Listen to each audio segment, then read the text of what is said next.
Mengapa Kepulauan Banda itu paling dicari? Bahkan di dunia itu mereka mencari tentang Kepulauan Banda.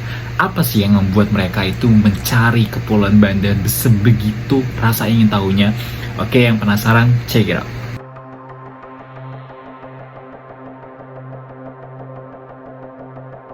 Apa yang menjadi daya tarik dan membedakannya dengan wilayah-wilayah lain di Nusantara bahkan dunia?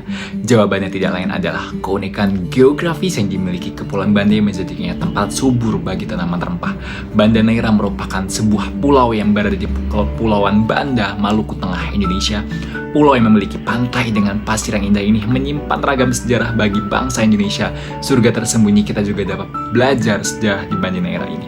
Akan banyak ditemukan beberapa peninggalan pada masa kemerdekaan lalu, termasuk cerita sejarah yang selama ini belum banyak diketahui oleh masyarakat Banda Neira, termasuk pulau yang memiliki kekayaan hasil bumi berupa rempah-rempah yang berlimpah. Oleh sebab itu pulau ini menjadi incaran para penjajah kala itu.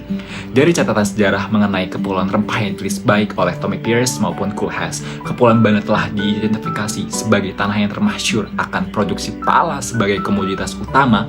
Gugusan Kepulauan Banda sudah tercatat di rekaman Tiongkok sejak tahun 200 sebelum Masehi. Pertama kali mendatangi kepulauan tersebut pada awal tahun 1512, Portugal Semai Banda mendatangi pulau-pulau di Banda dengan tujuan mencari rempah-rempah, terutama pala. Kepulauan Banda memiliki pesona sebagai satu-satunya penghasil pala hingga abad 18. Kepulauan Banda memiliki posisi yang unik dalam sejarah Indonesia. Kekayaannya akan rempah membuat pulau-pulau tersebut sebagai real estate yang paling dicari. Barang siapa yang menguasai pulau-pulau tersebut, mereka akan menguasai perdagangan rempah dunia. Selain sebagai sumber rempah dunia, Kepulauan Banda juga menjadi salah satu pusat perdagangan di Nusantara. Datangnya bangsa barat juga turut berpengaruh bagi masyarakat Pulau Banda. Bukti akulturasi ini juga dapat dilihat dengan terdapatnya situs perkenir atau perkebunan pala yang disebabkan kedatangan Belanda. Perkenir dibangun ketika orang-orang Belanda melakukan perombakan ataupun perkebunan pala kekuasaan orang-orang Banda.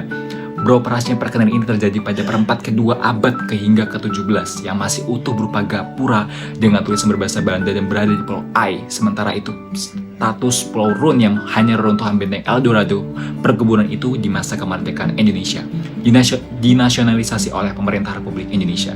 Dalam sejarah Kepulauan Indonesia Timur tercatat dua hal penting tentang Kepulauan Banda. Pertama, sejarah pulau ini dapat dianalisis melalui jalur perdagangan dan dinamika wilayah perkebunan untuk menentukan siapa yang melakukan penguasaan perdagangan pala, dan kedua, sejarah Banda sebagai kepulauan dan laut yang mampu menciptakan hubungan antara masyarakat, ekonomi, dan kebudayaan. Rempah telah membawa perubahan dalam peradaban dunia. Berkat rempah pula banyak muncul nama penjelajah Kampiun dan para pedagang masyhur, kartografer Sohor, dan penjelajah samudera Eropa berutang budi pada Cengkih dan Maluku.